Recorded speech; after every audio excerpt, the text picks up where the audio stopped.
When you look at Kanye West today, it feels like he's turned into a shell of himself. Like he's completely lost what he originally had, and doesn't even seem to realize it himself. Like he's a parody of who he used to be. Now I just went the Porsche to the mall. But I think that the cause of this can be traced all the way back and best understood in the very music that he created that made him great in the first place. The very structure of this song in particular explains exactly how Kanye viewed the direction of his own life that led him to where he is today. I'm talking, of course, about the opener to the most maximalist, grandiose album in his career, a true piece of art, Dark Fantasy. Can we get much higher? So high.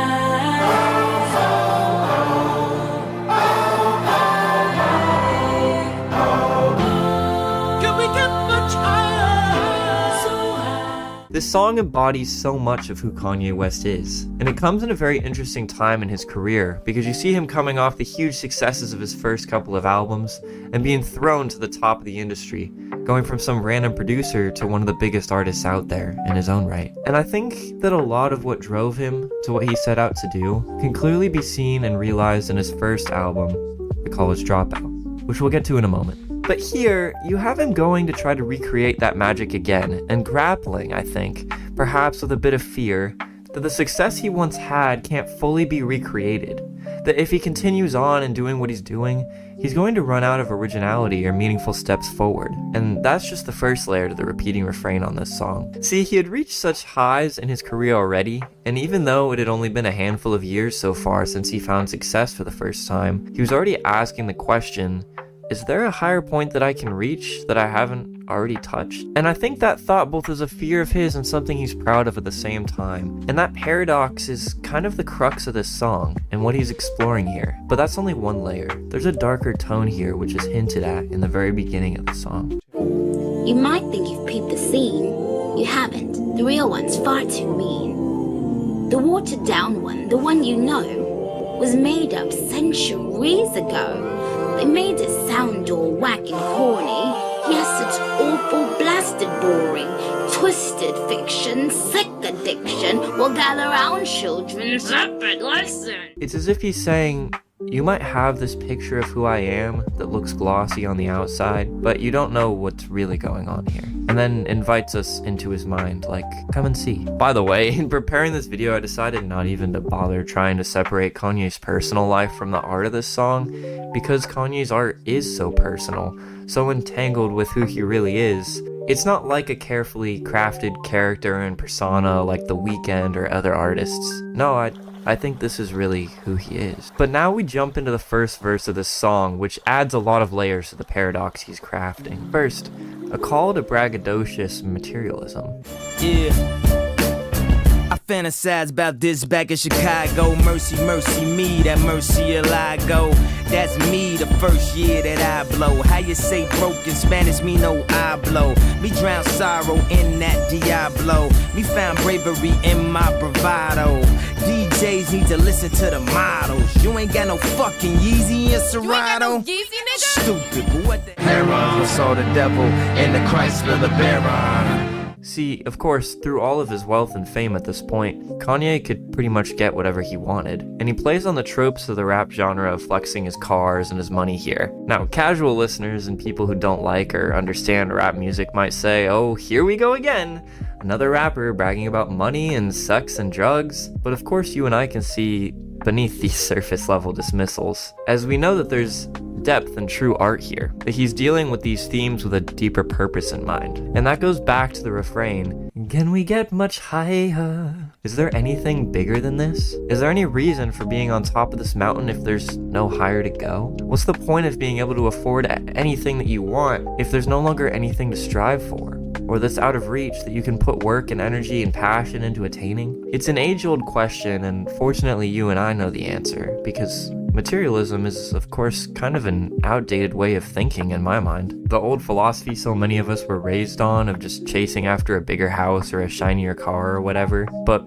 we've seen the consequences of that perspective that's come out of Hollywood for so many years, and We know better. So many people spiraling into depression and hopelessness and meaninglessness because they have put their meaning in something that means nothing. Oh yes, I might not have God, I might not have love, but you know what? I've got a bigger empty room, and that will keep me satisfied.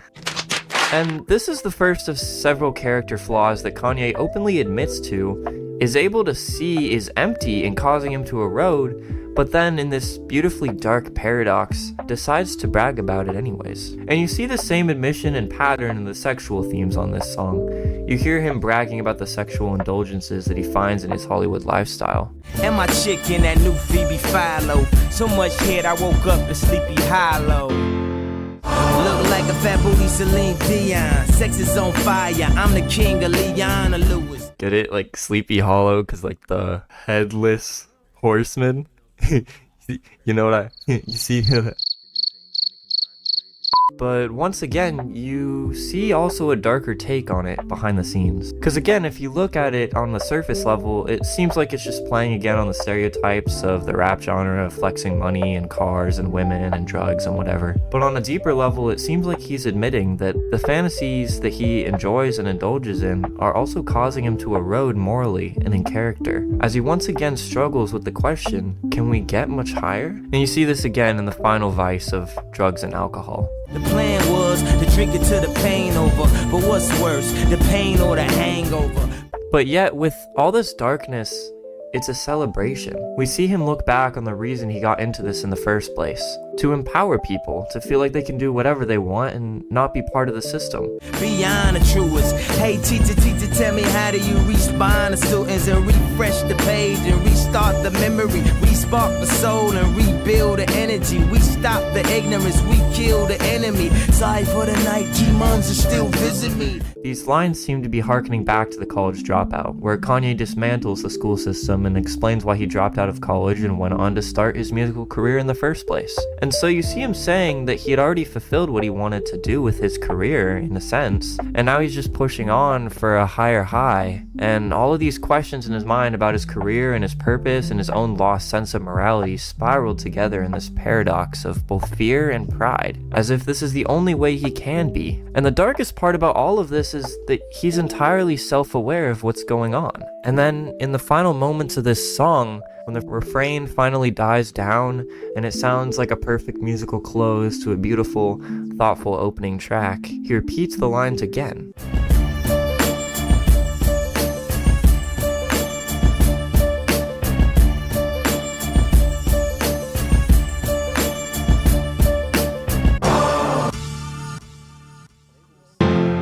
Can we get much higher? So high.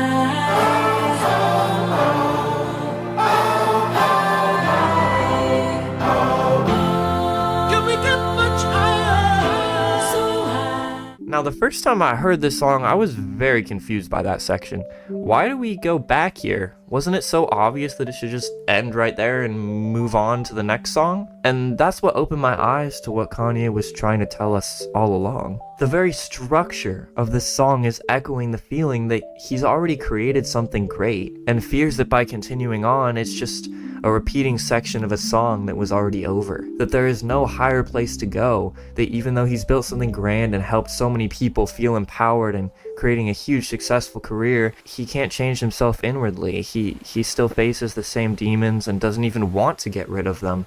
And his career is starting to mean nothing. But yet, in a way, only Kanye can show us, even while admitting to his own faults, even while fearing that his career is starting to become a parody of himself, he pushes on anyways, going further and deeper and more grandiose, creating one of the biggest feeling maximalist albums of all time. And it's a masterpiece. I mean, the fact that he took the fear that his career was at the highest it could be and he had nothing else to offer creatively, and used that fear to create part of an album that would define the height of his career. I mean, that's just beautiful. Like, I wish the story ended there. This song, and really this album as a whole, is a beautiful testament to Kanye's creativity. His relentless drive to push boundaries and his refusal to back down, but at the same time, it stands as a tragic warning. In Dark Fantasy, Kanye is aware of the cracks forming within him. He knows that he's on top of the world, but he's also fully conscious that his vices are eroding him from the inside. And the hell would spare us, and the fires they declare us, but after that, took pills, kissed and errors, and woke up back in Paris. And while he chose to press on to go even higher, sure, he created another level to his career, but that higher place only led to further moral decay. Kanye's life and art are so entangled that his struggles, his indulgences, and his genius just can't be separated. The very structure of this song echoes that feeling. The song should have ended, but he repeats it, trapped in a loop, continuing a cycle he knows is destroying him. The darkness isn't just a metaphor, it became his reality. And I think this continued to spiral as the years went on until, for a brief moment, it seemed that Kanye understood the hardship he was in. Rather than continuing to push forward and chase another high, he turned toward God,